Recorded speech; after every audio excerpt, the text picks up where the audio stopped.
Once again, thank you so much for staying with us. We continue the conversation we've been having with Josephat Maina Karanja from Nakuru. By the way, he came all the way from Nakuru, and we do appreciate that. He's a motivational speaker living with physical differences and abilities. And in the first part of this interview, we talked to you about his ability to ride a bicycle. And if you don't believe it, then take a look.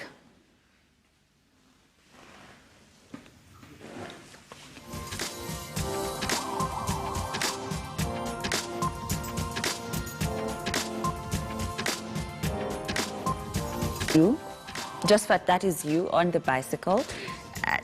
When you see yourself doing that, I mean, talk to us about that. What does it make you feel? It makes me feel more great, and it's a mystery in life. Just look at it. Tell us, hapo ni wapi?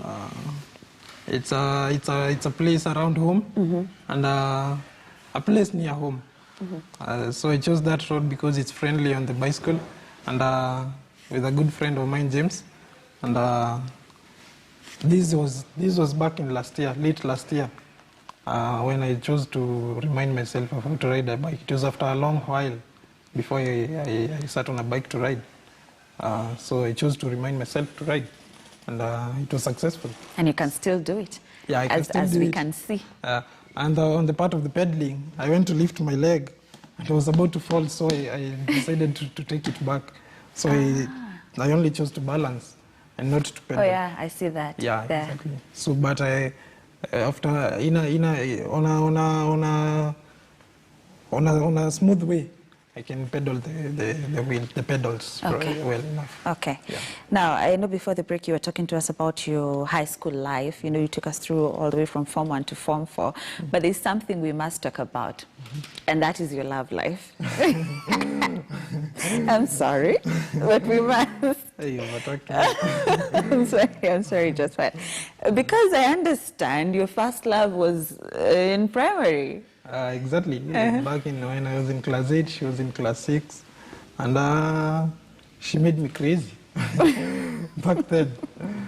But it ended after I finished my class 8, and I called it love at first life, maybe. I'm a love at the first period of life, of living. And later on, we not necessarily we broke up, but we left the situation hanging.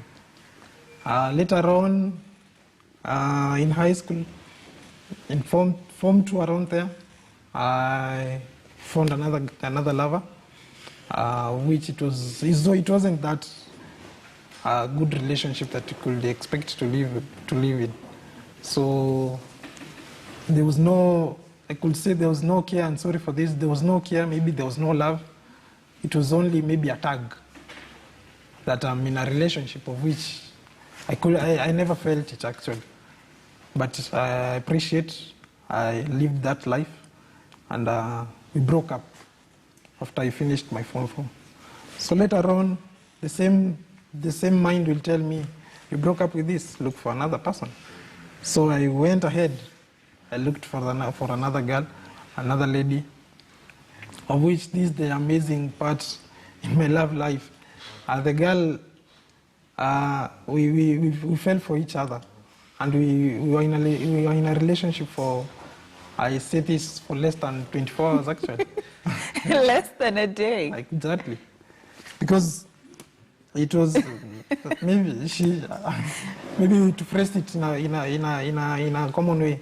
Aliingia box maybe around 11 today. Then tomorrow waking up. Akatoka kwa box ngapi? Tomorrow waking up, I found a voice note maybe on WhatsApp of breakups. But it never hit me that much because it was too short to last actually. Too fast actually to last. Too fast to last. So I never reacted to that. But she kept on sending the notes, sending the texts, calling. But when I chose to respond, that's when stress started coming in. I found myself stressed up. Every time I am alone, I'm always thinking about that situation. And the worst part is that I had chose to leave that situation and to get out of that relationship. So the worst part actually is my response to her breakup request maybe. So that turned me off in a bad way, and it changed my life mindset actually. So I went on again to look for other people. Has it been successful? Yeah, not that much up to now, but the successes have come and gone, same case. But the relationships I've been in after that one of 24 hours, my mind has never been on them that much until the time maybe there's still time, and there's still time to get better in love life. And I believe I'm a great man. I'm not, as people say, all men are dogs. I'm a good one. You're not in that club. Exactly. Okay, and you're right about that. Your friends in studio are laughing, so forgive me if I laughed at any point. They're the reason. But just allow me to ask, Josephat, did your condition in any way affect those relationships that you're saying did not work out? In the second one, you talked about there was no care. Is it related to this? Yeah. I could say the lady thought that we couldn't maybe walk around. She feared the attacks from the audience, and she feared the looks, how people will see us walking around. And she wasn't maybe, I could say she wasn't mature enough then to realize that I'm a man like any other man, and I'm a lover. So I couldn't say it affected me, that my condition affected me that much, but it took a great role in the effect. Yeah. And how did this make you feel? I was born this way because I was born never to understand things at that moment, but to realize them later. Yeah, I've noticed that.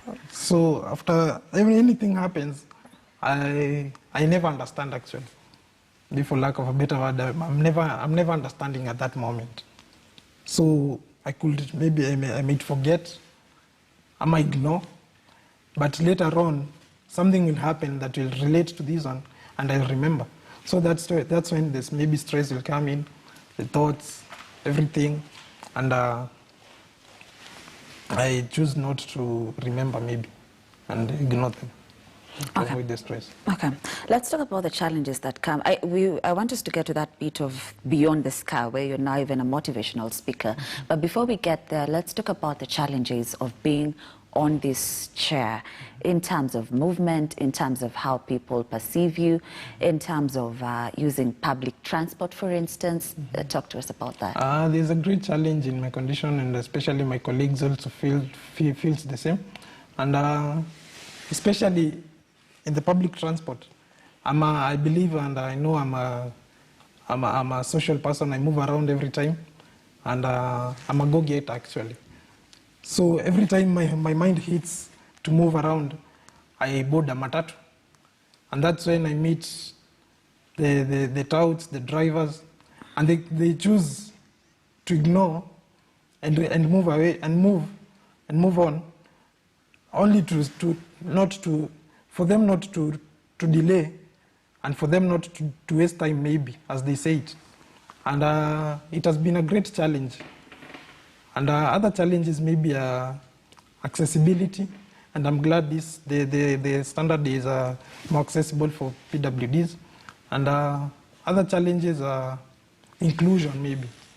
We are not included that much in maybe government institutions maybe. Government jobs. Nowadays they try to improve, but it hasn't been pumped in a good way still. We are waiting for that to happen. And still seeking for jobs maybe.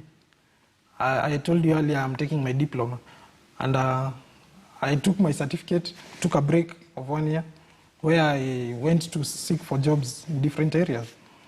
And most of the places I went, maybe the managers, the bosses could perceive and have a bad mentality that I'm unable to work there. But I'm thankful enough for the Honorable Member of Parliament in Nakuru Town, David Gekaria. I approached him one day, and I told him I've done my college, my certificate in college, and I'm looking for a job. So as a human being, or maybe as a boss, we talked for lengths. We looked for each other, and later on, he placed me in his office in Nakuru, free area, and that's where majorly I work. That's my place of work right now. Currently. And, currently, and I have the responsibility of representing the people with disability within the constituency. Yeah, but I'm very new in the office, not that new, but in the responsibility, the role. So I'm taking steps, baby steps. A day at a time. Yeah, a day at a time. Yeah. Before you got to where you are right now, Josphat, you were telling me about people sort of like taking advantage of you and approaching you to sort of like venture into illegal business. Could you take us through that? Exactly, yeah, sure. Back in college, this is what happened. I got approached by very many people. And with the help of my good friends, Kina Kipto, I was able to evade them. And I was able to move away from them. So what they used to tell me, maybe the administration may never suspect that maybe I could be a drug dealer, or maybe I could do illegal business. So almost everyone who had that thought of me selling drugs approached me. I got approached by very many students, more than 10 students actually, telling me I should do this business, I should do this and this and this and this, because the administration, or even the government maybe, will never suspect that a person on a wheelchair can do such a business. But lucky enough, and thank God for this, I never accepted any request. So that advantage they took wasn't accepted accepted actually. Yeah. Okay. I want us to now talk about the Beyond the Scars beat, and just allow me to read something here that you wrote, because you say you're currently a representative for people with different abilities in Nakuru Town East, a motivational speaker, creative writer, a go-getter, a thinker, and above all, a father in the making. I had to. Okay, talk to us about all that. They say Kikuyu men never do one thing, or they never have one income. So as my name suggests, in every estate or in every village, you will always find a person called Maina with a shop or two. So it was not even a choice. It's within me to look for income in different areas. So I chose to be a motivational speaker. That wasn't more based on income. That was based on changing people's lives. I got a job actually, that one, for representing people with disabilities. That's income. Writing, I write poems. I also write songs, and that's another form of income. So, and a father in the making. Back to my love life. I'm not a bad man. I'm a good man. And a good father in the making still. Yeah. Okay. You are a representative for people with different abilities, especially in Nakuru. Talk to us about some of the encounters that you have with PWDs there. In town, most especially, I approach them. We talk with them. Some respond in a good way, and some respond in a very bad way. I happened to approach one lady, and I asked her, are you interested in any government help, maybe to give you a wheelchair, or maybe to start your small business to run, or maybe to feed your family, maybe, or to school your children? And she ignored. Actually, she looked at me and turned her face away. And I told her, I'm not a bad person, I'm only working, and we help those who will to get help. And I told her, where there's a will, there's a way. So if you have the willing to get help, there will always be a way, and there will always be something good for you once you have the willingness to have it, to do it. But then why do you think that happens? Because, you know, a classic example is that one which you're giving us. And also we've seen it even in the news, even here. We've read stories of parents who say prefer to lock in their children with disabilities, or rather people wallowing in self-pity. You know, why do you think it happens? And is it okay? It's never okay. For the parents, it's pressure. It's community pressure, societal pressure. They feel the pressure is too much, and they feel the shame. They have they feel the shame in a very intensive way. So they choose not to let the child out, because the community will despise the child. First of all, she knows the child has no any responsibility to do. The child has no friends maybe in the society. The child maybe is not schooling, so the community will still question. And to these other people, grown-ups, PWDs, especially beggars, I've tried to interrogate most of them. One thing they have in mind, they'll beg maybe for 2 days, they'll get maybe 1,000 or 2,000. And if you start a business for that person, and a daily income is 500, the person will run out of the business and start begging again, because the money is too much in begging rather than the money in business. So basically, most of the people beg because there's much money in begging, and Kenyans are good people. They have mercy. So I'll make myself dirty. I'll wear torn clothes and sit along a pavement and take a cup, and when you pass, maybe I ask you for money, and they'll give me the money. So that isn't struggle enough, and they believe that money will help them later on. And one thing I know, they look for shortcuts to find the money, because they don't believe one will enjoy not to struggle to spend his own money, and again to enjoy to spend the money that he receives from other people, of which someone never enjoys the money he hasn't spent, he hasn't earned himself. Yeah. So I believe they choose to evade hard work. Yeah. So what needs to change from those kind of people, the government, the society at large? Because let's face it, in as much as, you know, we are in the 21st century, some of you still experience, you know, stigma. Mm-hmm. What needs to change? What needs to change? Maybe training, education.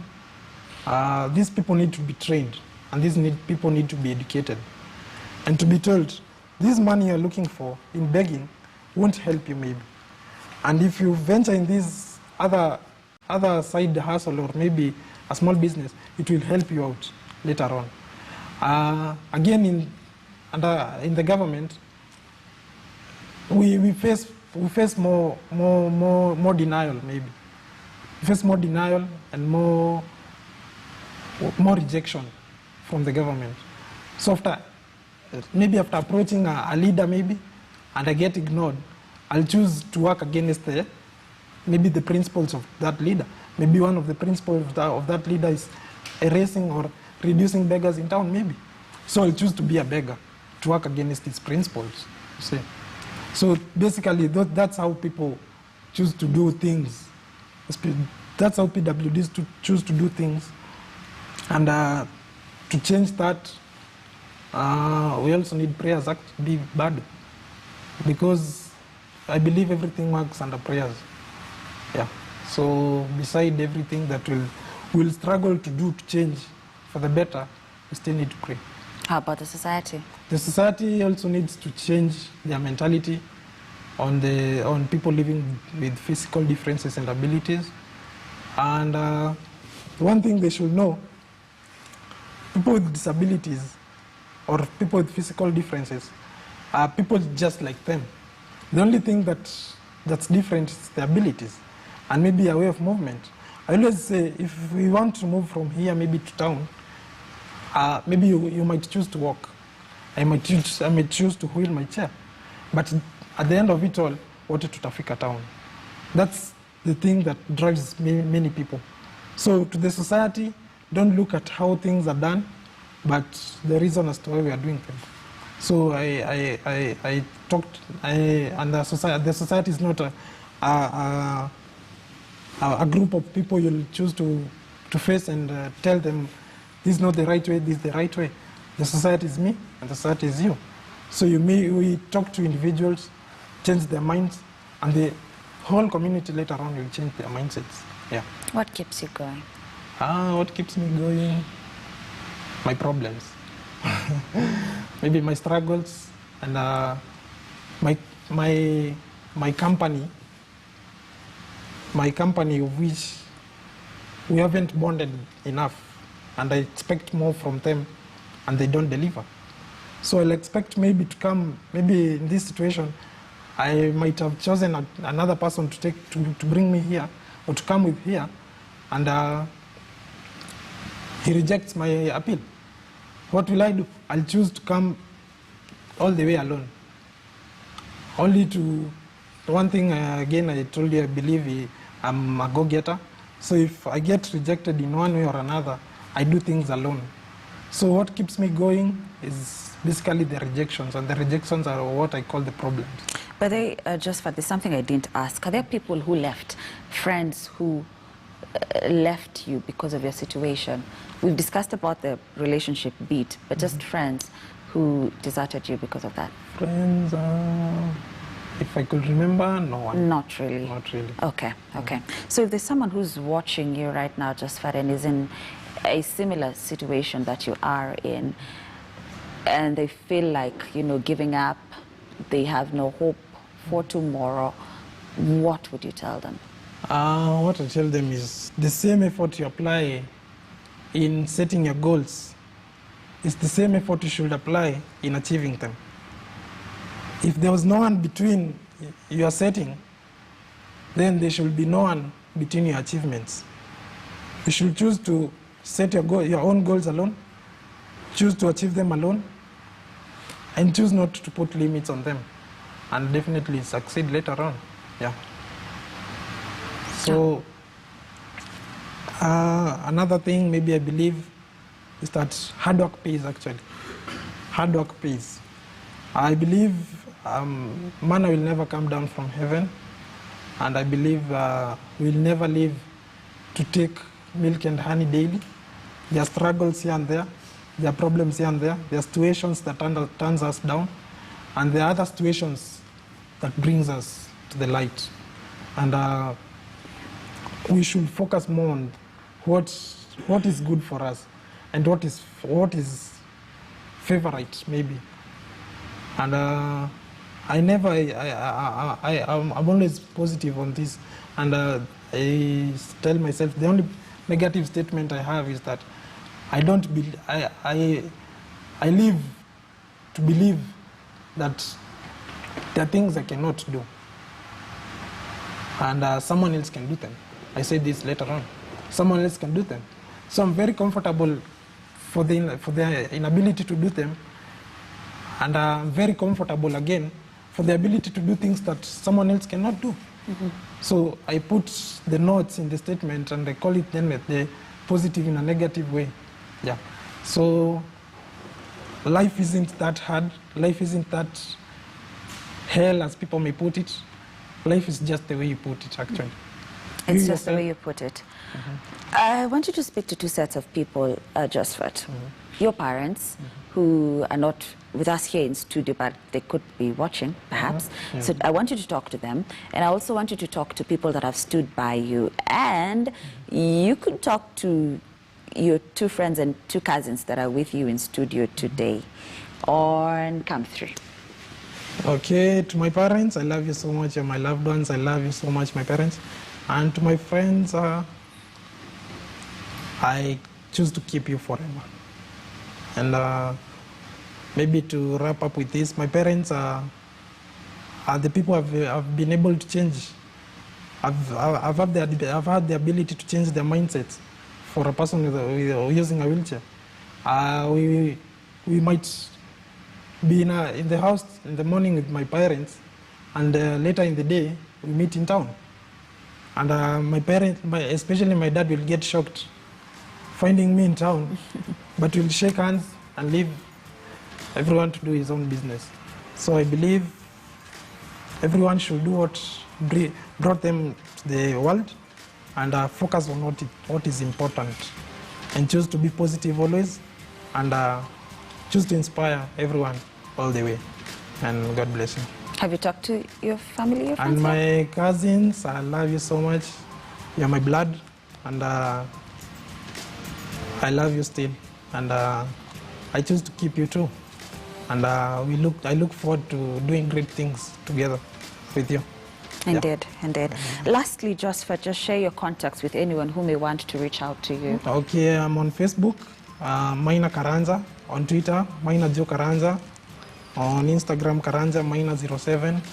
And my phone number maybe 0703 490 686. Maybe I choose to repeat 0703 490 686. Once you call, I'll pick the call. Thank you. Thank you, Josephat. Thank you so much for coming today and sharing your story. I always say it's never easy, so we do appreciate. We also appreciate you traveling all the way from Nakuru. Ulisafiri jana jioni, right? Yeah. Thank you, thank you. We don't take it for granted. We appreciate you. May God bless you. May He continue to light your path, you, your family, your parents, and He will do it for you because He's done it for many. Thank you so much. There's so much feedback. Just sample too, because we're completely out of time. Cornelius Williams says, Josephat is a true case study of the fact that disability is not inability. He has just motivated me so much. God bless you, Josephat. And Desmond says, great minor indeed. Disability is not inability. Thank you, Josephat. Thank you. That's where we end today's show of Beyond the Skies and the Weekend Express. Thank you for tuning in.